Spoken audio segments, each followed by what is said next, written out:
tudo bem? Vamos dar continuidade ao nosso bate-papo jurídico, com o tema sobre a pandemia e seus riscos emergentes sobre os proletariados. Meu nome é Thaís, sou acadêmica do curso de Direito da instituição FAEMA.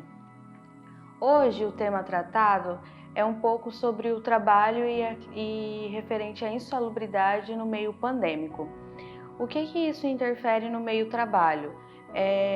O que o empregador tem que fazer com o empregado referente à insalubridade no meio da pandemia? Então, a insalubridade ela é um requisito da NR15, que está registrado na CLT, no artigo 190 da CLT.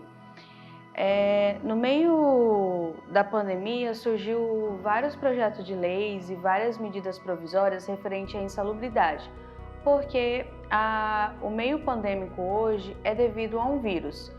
E na NR15 trata-se como um dos objetivos da NR os riscos biológicos.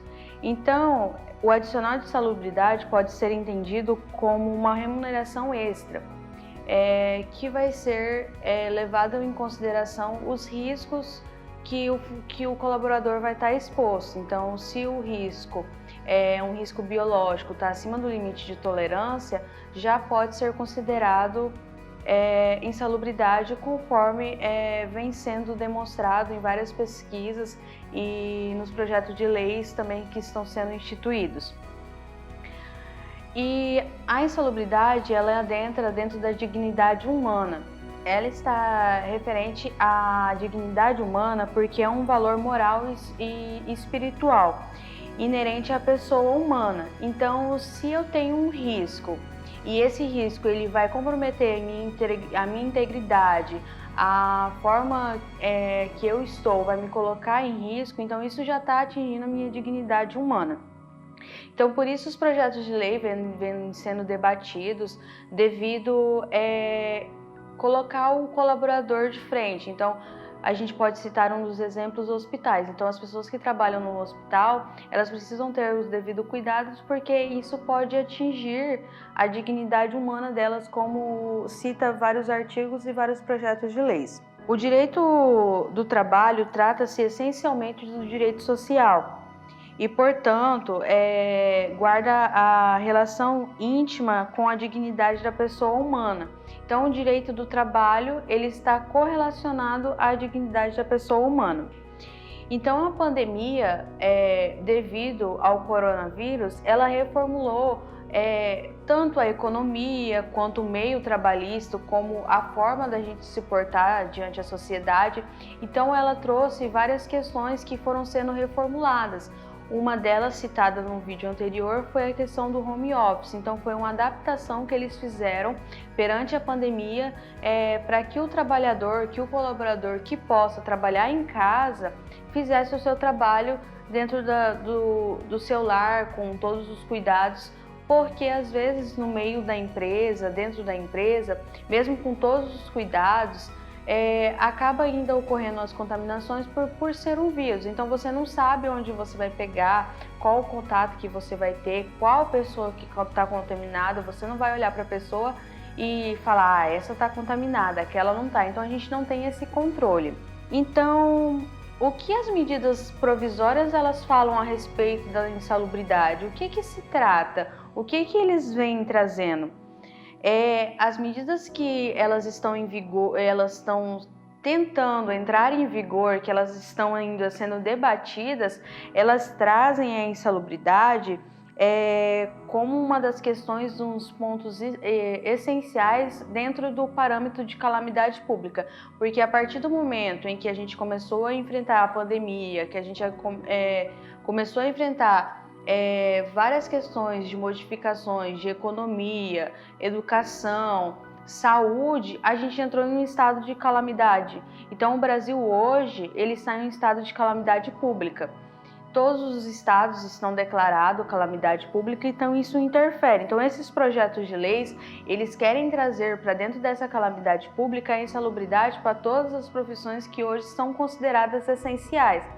Mas, Thaís, vai entrar em vigor, já está em vigor, essa lei já está vigorada? Não, ainda não, porque são projetos, então eles estão debatendo. Por quê? Porque hoje eu tenho uma empresa, eu forneço todos os equipamentos de proteção individual para o meu colaborador, eu forneço álcool em gel, eu tomo todas as medidas, todos os cuidados. Como eu posso declarar que o meu funcionário ele adquiriu um vírus dentro da minha empresa? Então eles estão entrando, esses projetos não estão conseguindo ir adiante porque há controvérsias dentro desses projetos. Um projeto trata a respeito de uma coisa e o outro que vem, ele derruba o primeiro projeto. Então eles ainda não conseguiram encontrar um consenso de onde eles vão instaurar a insalubridade. E, Thaís, quais são as atividades insalubres que estão ligadas diretamente, as que estão ligadas indiretamente, referente à pandemia? Quais aquelas que já recebem insalubridade?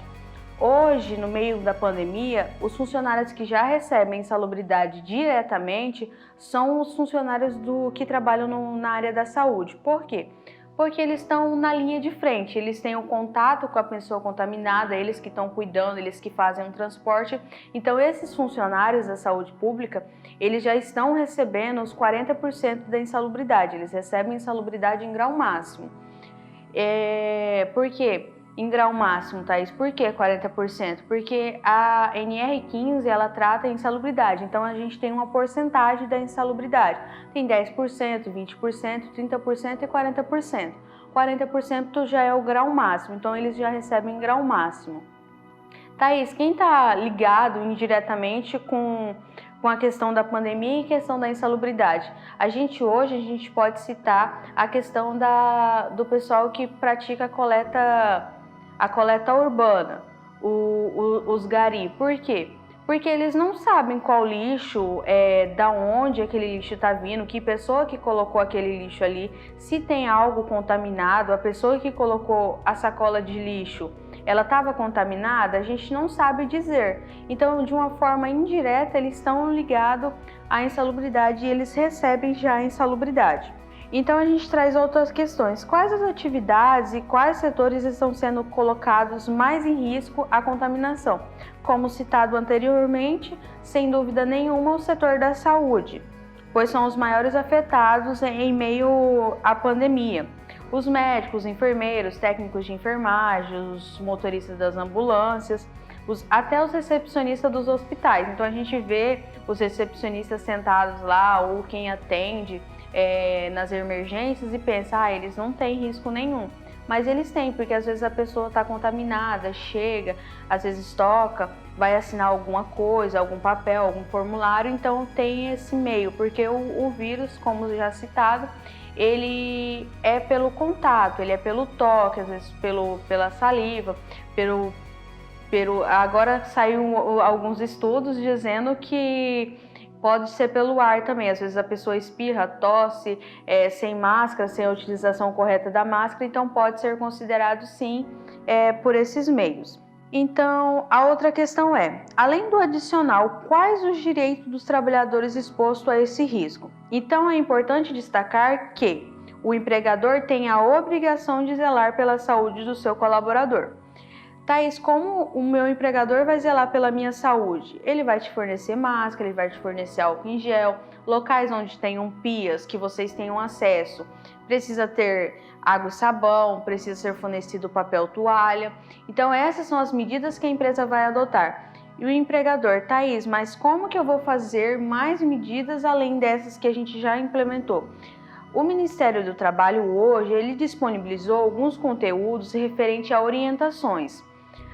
Orientações relacionadas a como se dá a contaminação do vírus, o que é o vírus, em que momento eu tenho que procurar uma instituição médica, uma instituição pública que está atendendo ao vírus, a partir de que momento? Então o Ministério ele trouxe cartilhas explicativas, ou algumas empresas também elaboraram, empresas que trabalham com segurança do trabalho, questões relacionadas ao vírus, onde os colaboradores são orientados, às vezes de forma individual, às vezes mantendo o distanciamento um do outro. Então eles estão sendo orientados de uma forma para que evite a disseminação do vírus, por meio de cartazes que estão às vezes sendo distribuídos na entrada, é obrigatório o uso de máscara.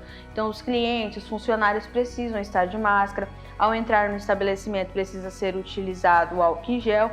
Então essas são algumas medidas que estão sendo adotadas e estão sendo uma forma de cuidar do trabalhador que está exposto, porque hoje a gente tem várias atividades que são essenciais no meio da calamidade pública, então elas estão funcionando normalmente. Então, para funcionar normalmente, a vigilância pediu, junto com o Ministério, junto com a OMS, para que fossem tomadas medidas. Então, o assunto hoje era esse, relacionado ao direito do trabalho, junto com a questão da insalubridade, quando deve, quando não deve. Quero agradecer a audiência de todos, deixe o seu like, deixe o seu comentário e muito obrigada pela sua audiência.